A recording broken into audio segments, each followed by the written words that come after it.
Meus irmãos, 2 Timóteo, 1 Timóteo, capítulo 2,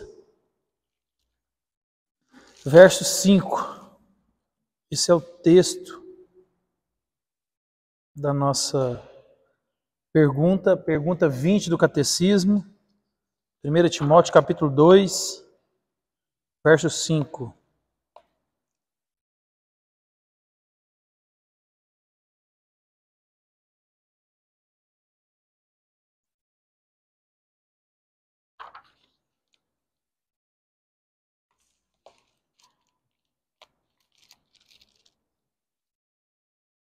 Ué, meu assistente.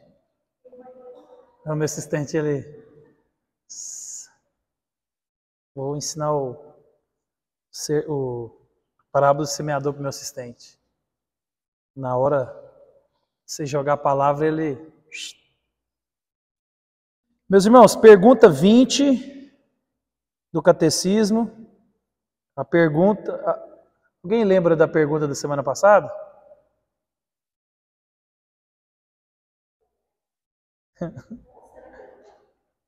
É por isso que eu fico tranquilo em pregar na igreja.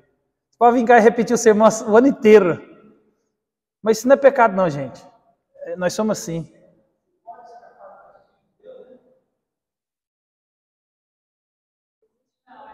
Não, a pergunta era nesse sentido. A semana retrasada. Mas tá bom.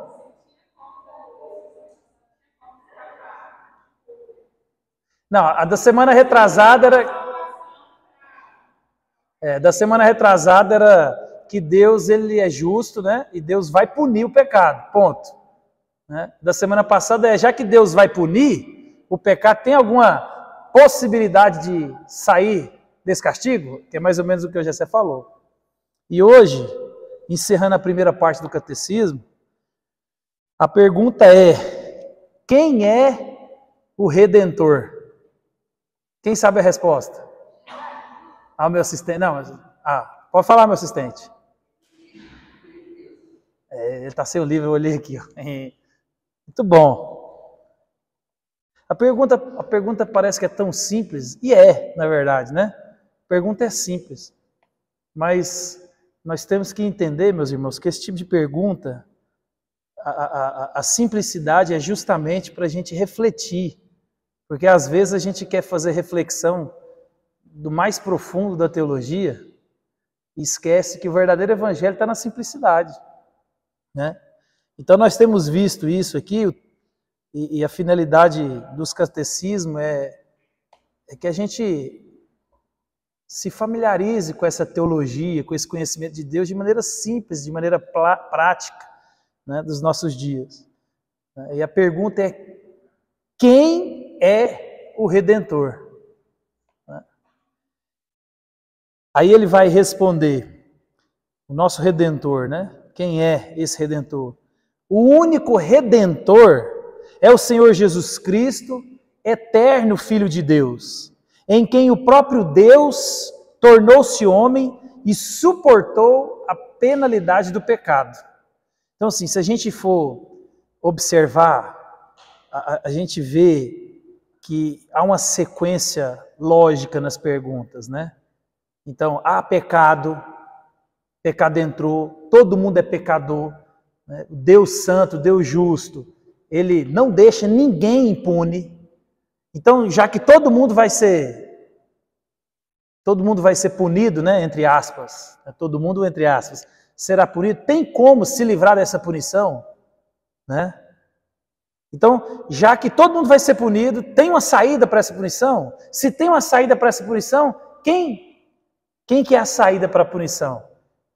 Aí ele responde no verso 5 da carta de Paulo a Timóteo, que vai dizer assim, ó: porquanto há um só Deus e um só mediador entre Deus e os homens, Cristo Jesus, homem. De novo. Porquanto há um só Deus e um só mediador entre Deus e os homens, Cristo Jesus. Então quem é o nosso Redentor? Jesus. Por que Jesus é o nosso Redentor? Por que, meu assistente? Nós estamos na pergunta número 20. Você não pode, senão vou ter que voltar para 1 de novo. Vou ter que voltar para 1 de novo. Então, quem lembra? Aqui, ó. Quem quer arriscar? Falar por que Cristo é o Redentor? Com as suas palavras. Você não vale, não. Você foi discipulado agora há pouco. Deixa eu ser para segundo. Deixa alguém arriscar. Luísa?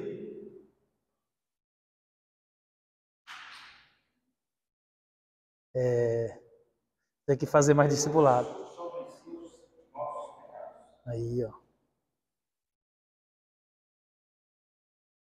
Gente, vocês podem arriscar falar.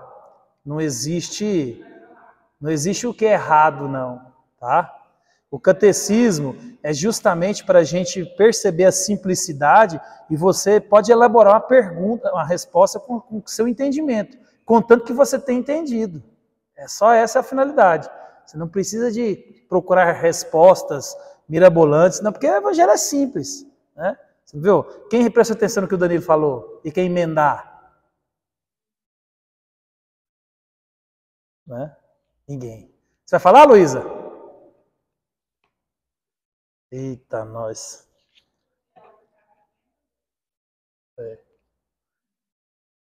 Mas é isso aí, treinamento é assim, né, meus irmãos?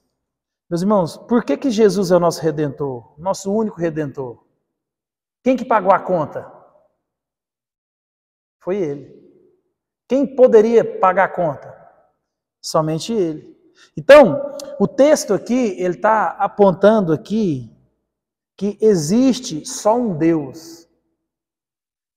Talvez a gente falando aqui, existe só um Deus, para você se torna o mesmo de sempre. Mas na prática, a gente percebe que não é isso. Né? Porque imagina, Paulo está escrevendo para Timóteo. Timóteo era pastor aqui nesse contexto, estava pastoreando com a igreja. A gente chuta, pelo menos. Éfeso. Né? Então, imagina, no mundo antigo, havia uma infinidade de deuses, né? O panteão de deuses, né? A mitologia grega está aí, né? Tem toda aquela... Deus para tudo. Ninguém ficava sem Deus. Né? Você vê que Paulo, lá em Atos, vai dizer que ele chega na Grécia, tinha até um altar para o Deus desconhecido. Chegou lá, não tem Deus, tem um altar lá para...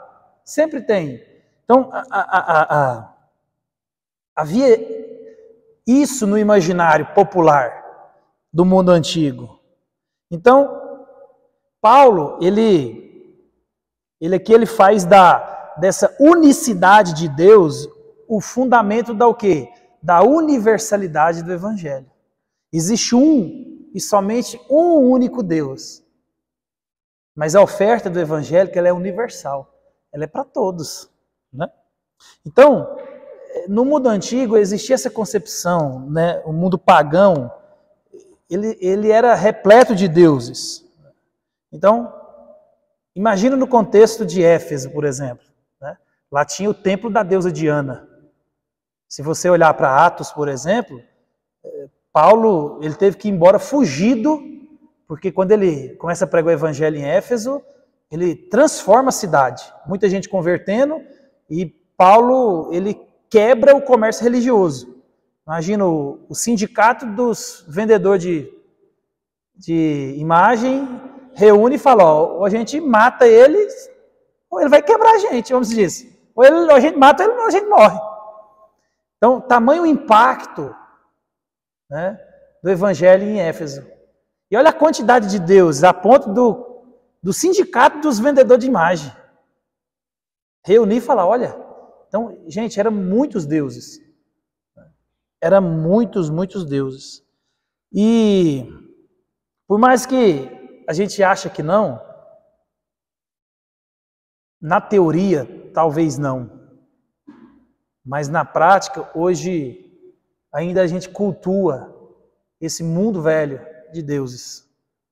Na prática, na vida vivida, nas nossas crenças, no dia a dia, quando você se põe diante de uma situação, por exemplo, facilmente nós nos pegamos a questionando o poder de Deus. É simples. Rapidinho a gente se questiona o poder de Deus. Quando a gente ouve alguma coisa, por exemplo, principalmente uma coisa mais mística, uma coisa mais assim incomum, você fala, opa, né? Às vezes você fala assim, não, mas a pessoa foi num centro lá, né? Você vê, por exemplo, as operações do João de Deus. Fala, gente, a pessoa foi curada. Tá lá, a pessoa leva o exame, entrou doente, saiu.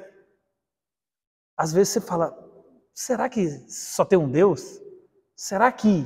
Às vezes a gente é pego nessa perspectiva, né?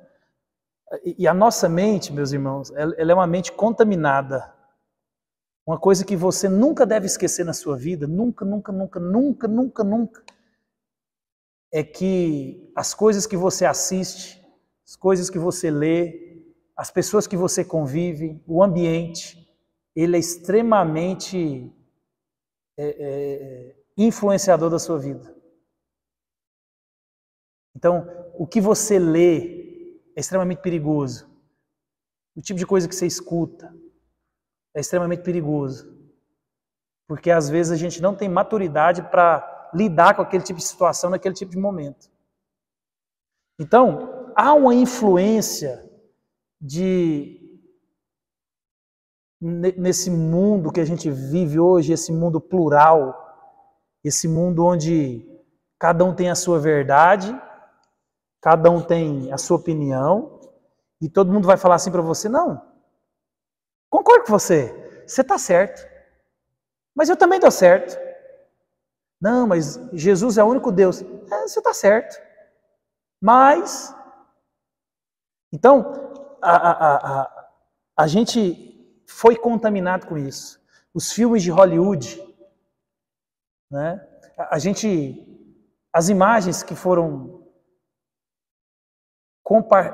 compartilhadas na nossa mente, quando a gente fala, por exemplo, em deuses fortes, mundo pagão, a gente traz automaticamente uma imagem de um filme, de um deus, de um desenho, ou de uma situação. Por quê? Porque essas coisas influenciam a gente.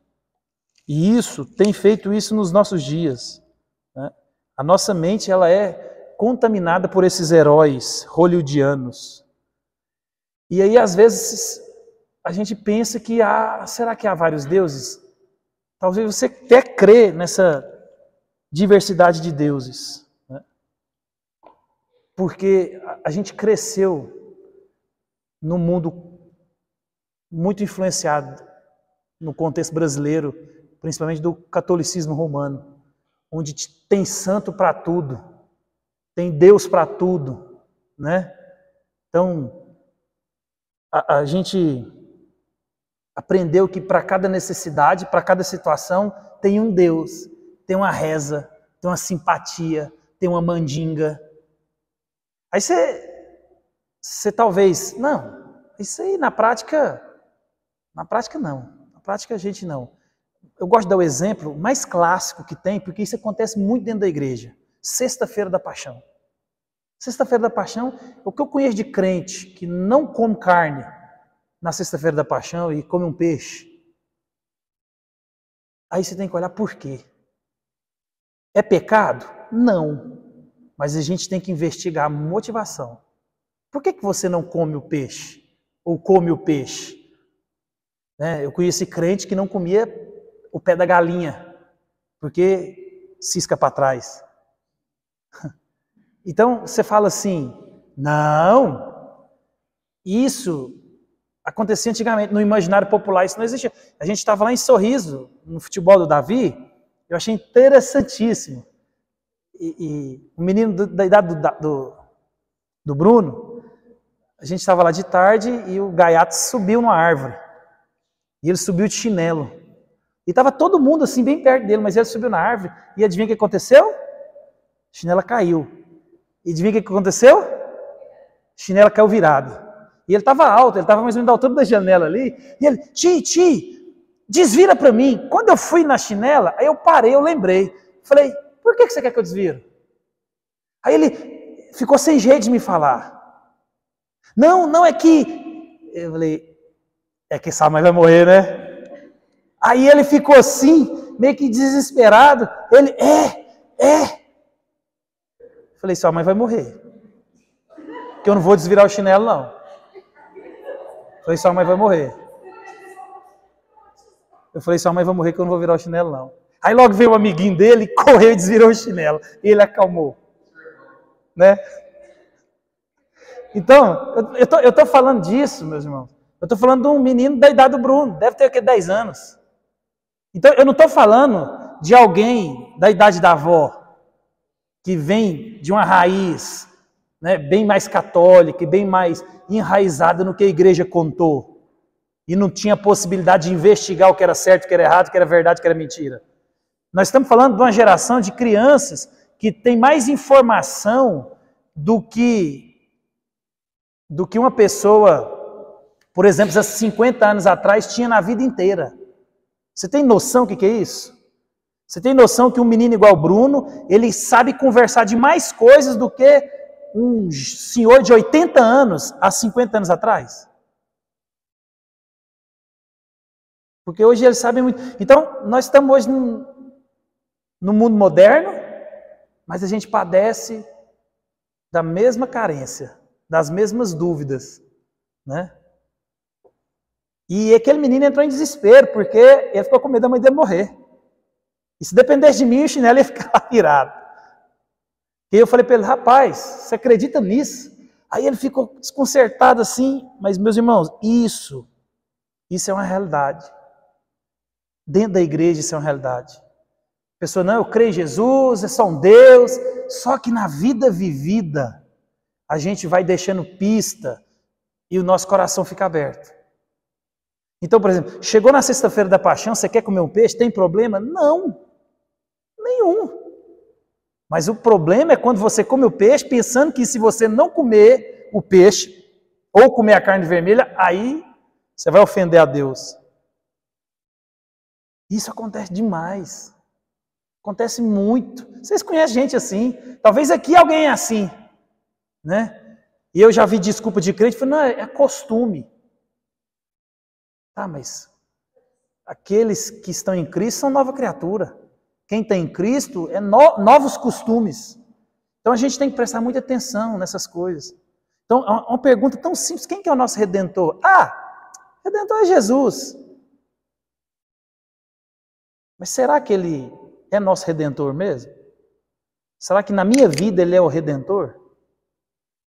Né? Lá na saída do Colégio La Salle, tem uma frase assim, para quem está indo embora, bem grande assim, ó. E aí eu falei para a Janinha ontem assim, falei assim, olha, lê aquela frase lá e vê a teologia daquela frase. Aí a Janinha leu e não conseguiu detectar de primeira, não.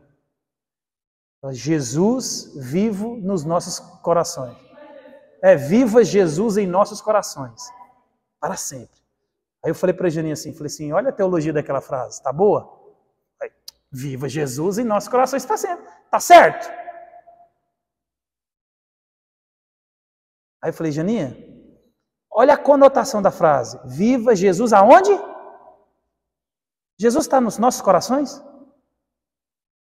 Jesus está vivo no céu, meu irmão. Jesus está vivo, de carne e osso, vivo, igual eu e você. Então, quando você lê lá, Jesus vivo nos nossos corações, num certo sentido, tudo bem. Mas, num certo sentido, é extremamente errado. Porque existe, por exemplo, uma teologia que vai dizer, não, Jesus não ressuscitou. Jesus apenas está vivo na onde? Nos nossos corações. Olha para você ver a sutileza das coisas. Então, quando a gente olha para essas coisas, meus irmãos, o dia a dia, Jesus me salvou, Jesus é o único Deus, Jesus é o nosso Redentor, isso tem que descer para o coração. Isso tem que ser aquilo que você crê de fato e de verdade, né? Porque senão a gente vai fazer igual o mundo pagão. Crente com xamanismo, crente com mandinga, crente com misticismo e sincretismo e superstição. Pronto, cheguei na palavra que eu queria. Crente com superstição. Aí você está num dia chuvoso, aí você vê aquele trovão, aí você fala, será que é o Thor?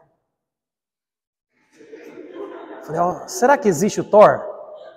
Né? O Thor é o deus do trovão. Será que o Thor está bravo? A gente ri, mas é verdade, né? Aí, já que você chama o Thor, você chama os Vingadores também, né? Então, meus irmãos, aí talvez a quem não casou, né? Fala, mas Santo Antônio, né? Santo Antônio é santo casamenteiro, vai que, né? Vai, né?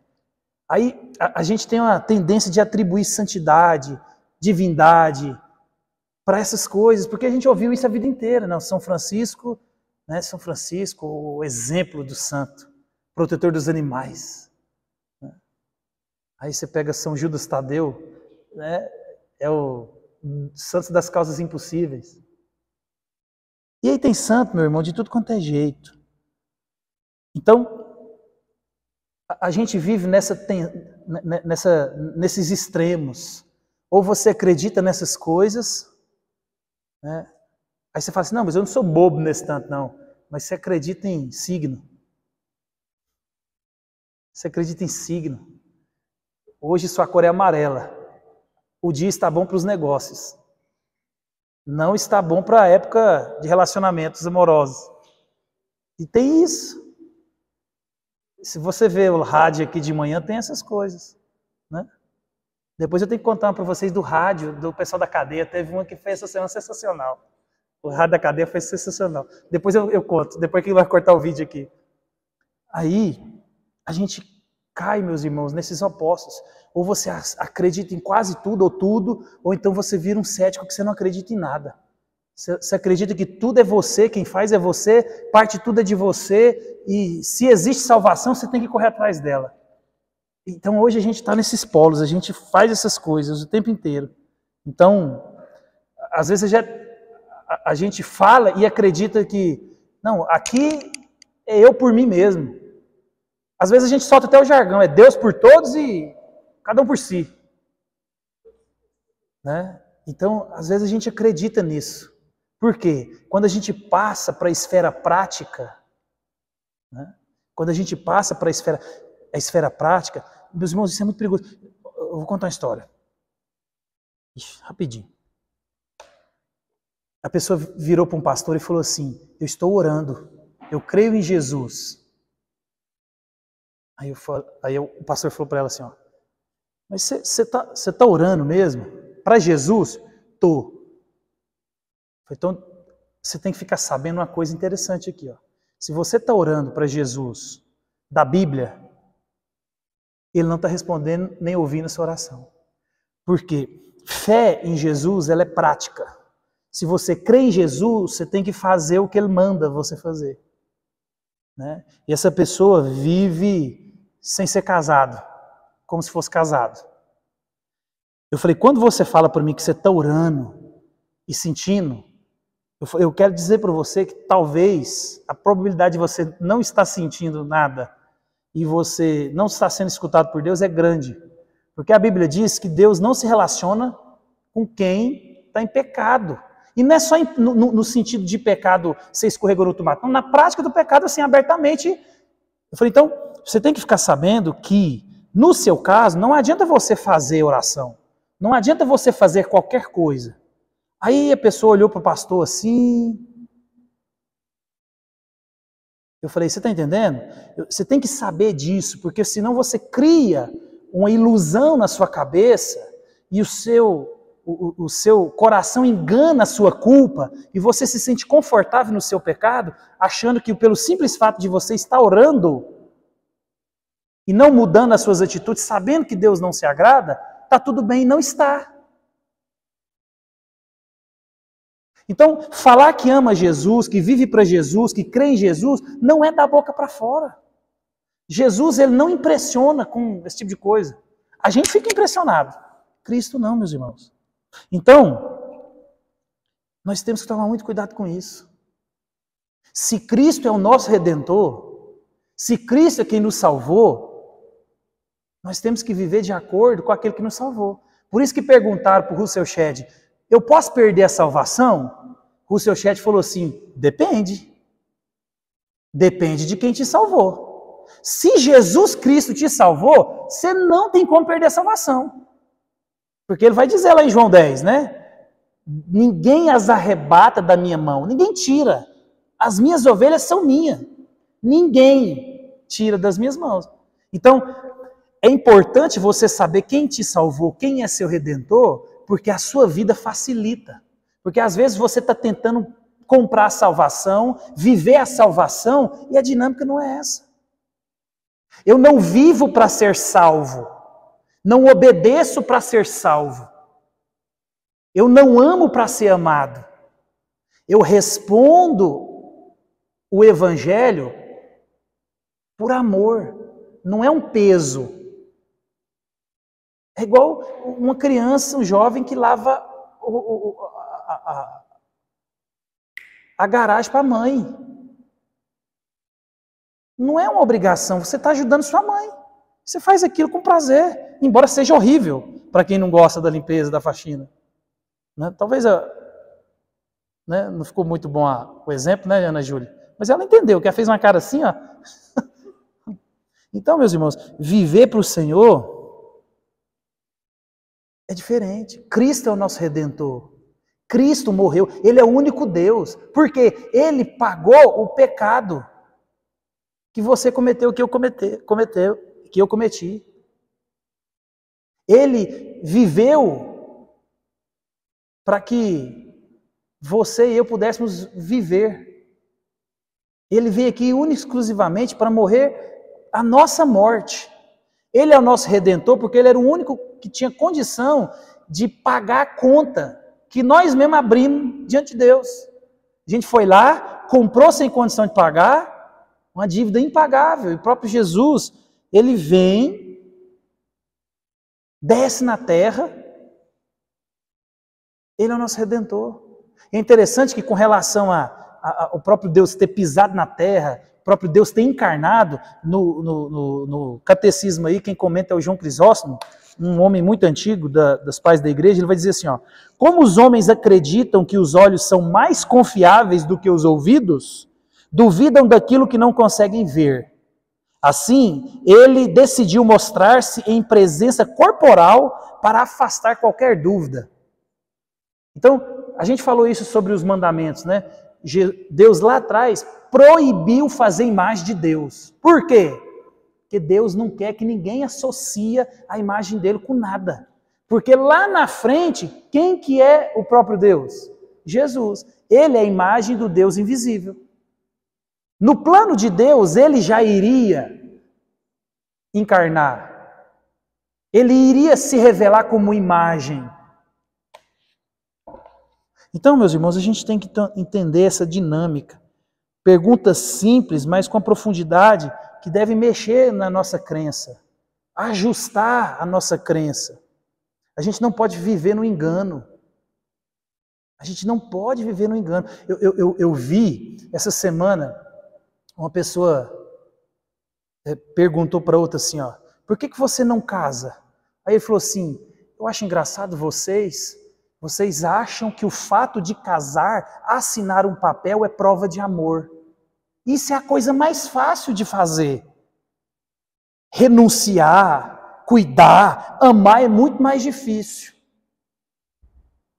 O fato da gente assinar um papel não quer dizer nada.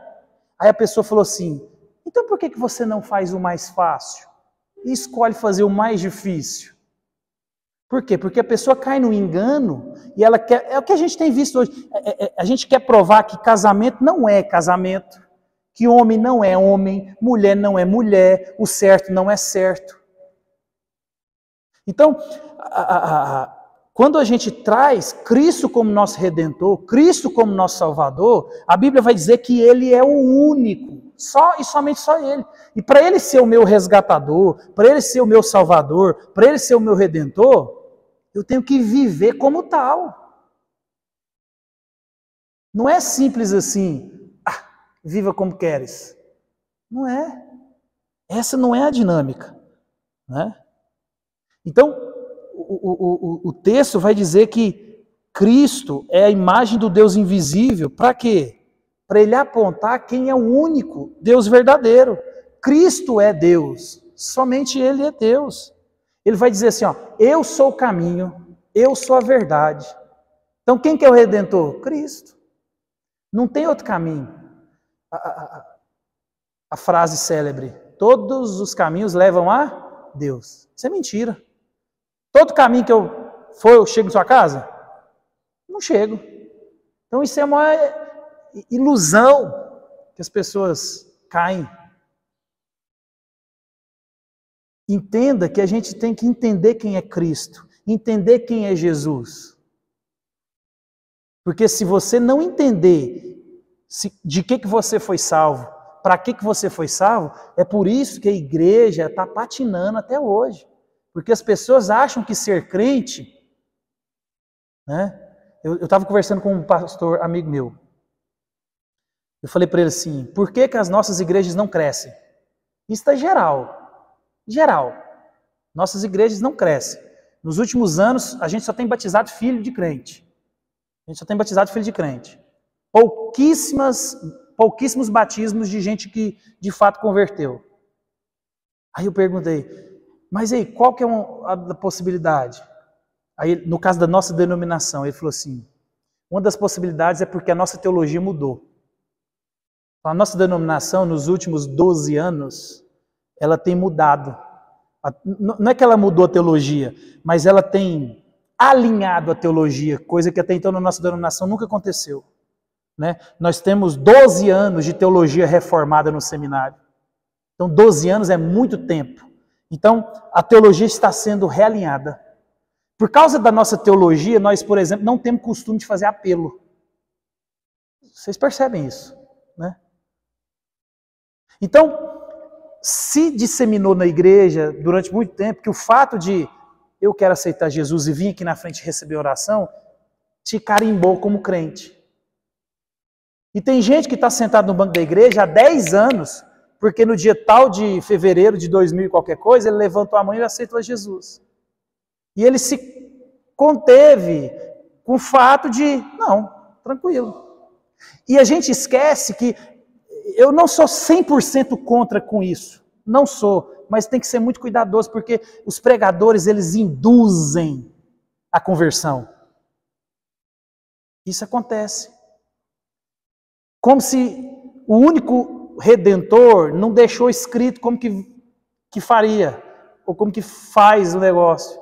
Então, as pessoas colocam... Vou mostrar uma cena para vocês aqui, como que é indutível essas coisas, e é perigoso, né? Você coloca todo mundo para levantar. Quem aqui quer ir para o céu? A Luísa já levantou o dedo ali, ó. Então, aí está todo mundo em pé. Quem quer ir para o céu? Quem ama Jesus? Quem aceita Jesus no seu coração? Aí ele faz uma pergunta assim, quem fez essa pergunta ou respondeu isso pela primeira vez? Né? Pela primeira vez.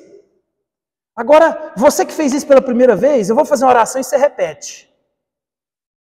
Senhor, me aceita. Senhor, eu te aceito. Senhor, não sei o quê. Eu já vi isso, cansei de ver. Então, você que fez essa oração, às vezes ele chama na frente, às vezes não. Então, são os irmãos que receberam a Jesus. E às vezes eles sentam quem não fez oração para destacar quem. Ou eu estou falando alguma abobrinha aqui? O que eu estou falando ninguém nunca viu. Então, é perigoso. E aí o cara sai da igreja achando o quê? Ué, entrei pro time. Tranquilo. Sou crente. E isso não faz eu e você um crente. Não é? Isso não faz. Você, nós temos Gessé, nós temos o irmão Antônio aqui, né? Pode ser os melhores pedreiros. E eu acredito. Dou até minha vida nisso. Que eles são muito melhor do que muito engenheiro. Certeza. Certeza. Não preciso nem de conhecer os caras. Eu sei que eu não estou errado. Eu vou achar um engenheiro que sabe muito, muito, muito menos que os dois. Mas eles nunca vão ser engenheiro. Até fazer o que tem que fazer para virar engenheiro. Não é assim?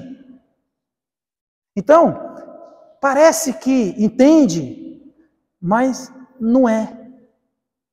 E no cristianismo a gente faz essas coisas. Por isso que a gente tem que ver a simplicidade e a eficiência do catecismo, é que ele faz a gente pensar nessas coisas que são simples. Olha só, quem é o Redentor? O único Redentor, Senhor Jesus Cristo, eterno Filho de Deus, em quem o próprio Deus tornou-se homem e suportou a penalidade do pecado. Reflete. Aí reflete nas de antes, reflete na primeira, e reflete toda semana. Gente, isso é muito profundo. Eu tenho que saber quem que é meu Redentor. Ele morreu por quê? Né? Por isso que eu não posso falar assim, quem é que é salvo em nome de Jesus? Você tem que ser capaz, meu irmão, de explicar de forma simples, não é sofisticada não, do seu jeito. Você foi salvo? Fui. De quê? Da ira de Deus. Por quê? Porque o homem pecou, entrou em rebelião contra Deus, Cristo, ele pagou os nossos pecados. Eu creio que Cristo morreu no meu lugar, então eu sou salvo. Simples, viu? Você vê que não tem mágica. Isso aqui é a coisa mais simples, nesses termos. Mas você tem que entender isso na sua cabeça. Você não precisa de escrever um artigo de 10 páginas, e nem, não, mas você tem que entender. Você foi salvo de quê? Você foi salvo para quê? Qual que é a condição que você estava? Porque se você não entender a condição que você estava, você nunca vai entender a condição que você conseguiu em Cristo, ou que você acha que você conseguiu. Porque se você pensa igual a maioria das pessoas aí fora pensam, que Deus ama todo mundo, e Deus aprova todo mundo, e Deus quer a alegria e a felicidade de todo mundo, no sentido de que Deus não vai fazer nada se você viver do jeito que você quer, porque Deus ele ama todo mundo nesse sentido, e você pode fazer do jeito que você quiser, Deus é amor, você nunca vai se ver como pecador. E se você nunca se vê na condição real de separado de Deus, você nunca precisa de um Salvador. Por isso que você precisa de entender a sua real necessidade, condição de morte, de separado de Cristo, de morador do inferno, para você entender a necessidade de um Salvador, necessidade de um Redentor. Então Cristo, meus irmãos, Ele é o Redentor, o único. Só existe, na parte B, ó, só existe um mediador. E o que é a função do mediador? É ele unir partes, reconciliar partes. Então, o homem estava em rebelião contra Deus. Cristo, ele é o mediador. Ele veio para unir o que estava separado. Por isso que em nome de Jesus, através de Jesus, por Jesus, em Jesus, para Jesus. Então, ó, 2 Coríntios 5,19 diz assim, ó, a saber que Deus estava em Cristo reconciliando consigo o mundo. Então Deus, ele reconcilia o mundo em quem? Cristo. Ó, 2 Coríntios 5,19. A saber que Deus estava em Cristo reconciliando consigo o mundo, não imputando aos homens as suas transgressões, e nos confiou a palavra da reconciliação. Qual que é a palavra da reconciliação? O Evangelho. Então, se houve reconciliação, é porque antes a gente estava em rebelião. Por isso, meus irmãos, que Cristo é o nosso Redentor. Eu e você temos que estar firme na nossa cabeça, de maneira simples e objetiva. Sou um pecador, necessito de um Redentor. Cristo é o único mediador. Eu creio no que Cristo fez por mim na cruz. Então, Cristo na cruz, ele me livrou do poder do pecado, da escravidão do pecado. Em Cristo agora eu não sou mais escravo do pecado. Ele me livra da culpa e do poder do pecado. Em Cristo agora eu tenho condição de vencer o pecado. Em Cristo agora eu tenho condição de revestir do novo homem e abandonar o velho homem. Em Cristo. Por causa de Cristo. A gente fala simples assim porque é simples. E a simplicidade do Evangelho eu acho que às vezes choca as pessoas. Né? Não precisa de dar dízimo. Você não precisa de orar o dia inteiro. Né? Lógico que eu estou falando no sentido de salvação, né, gente? Senão alguém pega aí e fala, lá, o pastor falou que não precisa de orar. Né? Não. Mas para ser salvo, se você for olhar nos evangelhos, na hora que Jesus vai conversar com os discípulos, e Jesus fala das riquezas, e aí Jesus fala assim, é mais fácil um camelo passar no buraco de uma agulha do que um rico entrar nos céus. Aí os discípulos, o texto fala assim, ó, pai, os discípulos viram para Jesus e falam, então assim, quem pode ser salvo? Aí Jesus é assertivo, Jesus fala assim, mas não compete a vocês. Salvação está na mão de quem? De Deus. Para vocês, impossível, mas para Deus não é impossível. Por quê? Porque a chave da salvação está na mão de Deus, não na minha e na sua. Então o nosso Redentor, o nosso Mediador, o nosso Salvador é Cristo Jesus, o único e suficiente Salvador. Então Cristo nos salvou da ira do pecado, da culpa do pecado, da escravidão do pecado. Por isso que quando você fala assim, eu não consigo largar aquele pecado, aí a gente tem que fazer duas perguntas. Você foi salvo? Fui. Então se você foi salvo, você tem o Espírito Santo. Ponto. Se você tem o Espírito Santo, você tem o poder para se livrar do pecado. Porque o poder é de Cristo, o Espírito é de Cristo.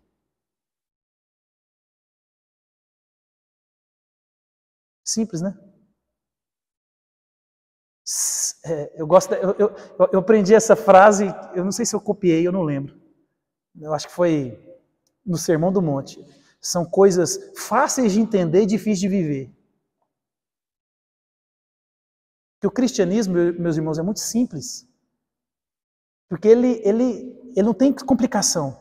O que Cristo fez, quem eu sou, o que Ele fez de novo, só que o problema é na hora de eu viver esse negócio. E é difícil mesmo. Né? Eu não vou tacar pedra em você porque você tem dificuldade de orar, eu também tenho. Não vou tacar pedra em você porque você tem dificuldade de ler a Bíblia, eu também tenho. Isso é nós que estamos do lado de cá, da eternidade, a gente luta o tempo inteiro com isso. Né? Isso aí, eu não posso falar para você, por que você não faz isso? Não. Eu sei da dificuldade, todo mundo trabalha. Só que a nossa luta ela é diária. A gente não pode deixar de fazer isso. Porque se Cristo vive em mim, se o Espírito de Deus habita em mim, eu agora não sou mais escravo, lembra? Né? Cristo nos libertou. Você agora é livre. Livre. Você agora tem condição de vencer esse pecado, de vencer essa dificuldade. Porque Cristo te libertou. Simples. Talvez é a maneira como a gente enxerga as coisas e a maneira que a gente crê nas coisas. Né? Jesus fala para Pedro assim, pode vir, Pedro. Ele começa a olhar para a situação e ele fala, eu dou conta. Ele caminha na água. E o texto diz que na hora que ele tirou os olhos de Jesus, ele começa a afundar. A gente faz do mesmo jeito. Né? Jesus fala assim, creia em mim. Se você se arrependeu, peça perdão e dos seus pecados não me lembro mais. Aí a pessoa fala assim, mas eu cometi esse pecado, Deus não me perdoou. E aí a pessoa fica remoendo o pecado, zelando o pecado. Por quê? Não creu que Jesus é o Redentor. Olha, eu fui lá e paguei sua conta. Não, sério, pagou mesmo. Mas você não pegou nenhum recibo? Não, está tudo quitado. Mas você tem certeza? Às vezes a gente duvida do poder de Deus, duvida de quem é Deus. Então, a gente observa que essas crenças sempre existiram em vários deuses, várias situações, vários tipos de coisa. A gente acha que isso é de quem não tinha cultura, ou de quem não tinha internet, ou de quem não tinha estudo. Não, a gente faz a mesma coisa hoje. A gente faz a mesma coisa. A gente ainda acredita em Papai Noel. A gente ainda acredita em Coelhinho da Páscoa. A gente ainda acredita que no final tudo se resolve. Tem muita gente que acredita ainda que vida boa é aprovação de Deus, vida ruim é desaprovação de Deus. Né? A gente vai ver isso em Eclesiastes domingo, hein? Salomão é fera. Mas, meus irmãos, Cristo é o nosso Redentor, o único, suficiente, Salvador, capaz de me livrar, te livrar da ira vindoura. Isso você nunca deve esquecer. Crer em Cristo é você se apropriar. Eu não gosto dessa palavra não, mas ela é bem brasileira. Tomar posse. Apropriar é melhor, mas é tomar posse. É você falar assim, meu, Cristo me salvou. Está garantido. Nada do que eu faço me separa do amor de Deus. Você crê. Crê. É simples. Mas difícil de viver. Mas é simples. Vamos ficar de pé? Vamos orar?